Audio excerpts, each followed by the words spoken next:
Ang déjà vu, ang nakakakilabot na pakiramdam na parang naranasan mo na ang isang bagay, ay matagal nang kinagigiliwan ng mga siyentipiko, pilosopo, at mga mistiko. Déjà vu, salitang Pranses na nangangahulugang nangyari na, ay isang saglit na karanasan na parang inuulit mo ang isang sandali. Karaniwan, hindi ito direktang konektado sa isang tiyak na alaala, kaya't mahirap tukuyin.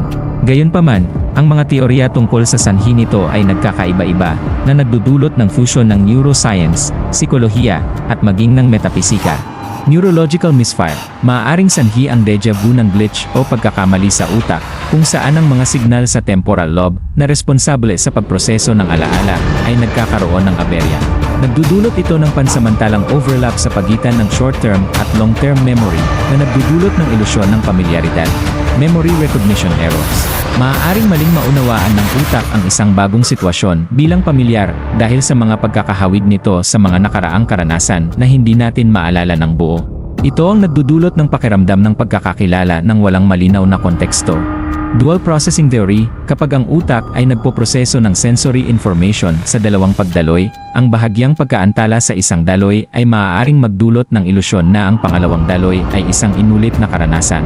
Temporal lobe epilepsy, ipinapakita ng ilang pag-aaral na maaaring konektado ang déjà vu sa banayad na mga seizure sa temporal lobe, kahit sa mga taong walang epilepsy.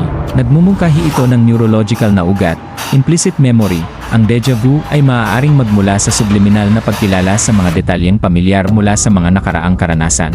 Halimbawa, maaaring hindi mo maalala ang isang eksenang nakita mo sa pelikula, ngunit ang pamilyaridad nito ay nagdudulot ng déjà vu.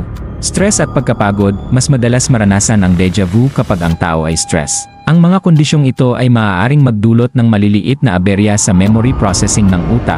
Mga nakaraang buhay, naniniwala ang ilan na ang déjà vu ay salamin ng mga alaala mula sa nakaraang buhay, na nagpapahiwatig ng espiritual o karmic na koneksyon sa ating mga karanasan. Parallel universes, ayon sa teorya ng multiverse, maaaring mangyari ang déjà vu kapag pansamantalang nagkakatugma ang dalawang paralel na universo, na nagdudulot ng magkakapatong na karanasan. Premonition, ang iba naman ay naniniwalang ang déjà vu ay isang silip sa hinaharap o patunay ng kakayahang extrasensory perception, pagtuklas at pagsasaliksik, bagamat sinusubukan ng agham na ipaliwanag ang déjà vu. Kadalasang iniiwan nito ang tao na may kakaibang emosyonal na resonance. Ang koneksyon nito sa alaala, pagkilala, at kamalayan ay patuloy na nagtatanong tungkol sa kalikasan ng realidad, kamalayan, at oras. Ang mga bagong tuklas sa brain imaging at memory research ay nagbibigay linaw tungkol sa déjà vu. Ang mga pag-aaral gamit ang virtual reality simulations at memory recall tasks ay tumutulong sa mga siyentipiko na muling likhain ang fenomenon sa kontroladong kapaligiran na nagdadala sa atin ng mas malapit sa pag-unawa sa hiwagang ito. Ano sa palagay mo? Isa lang ba itong neurological na pagkakamali o may mas malalim itong ibig sabihin?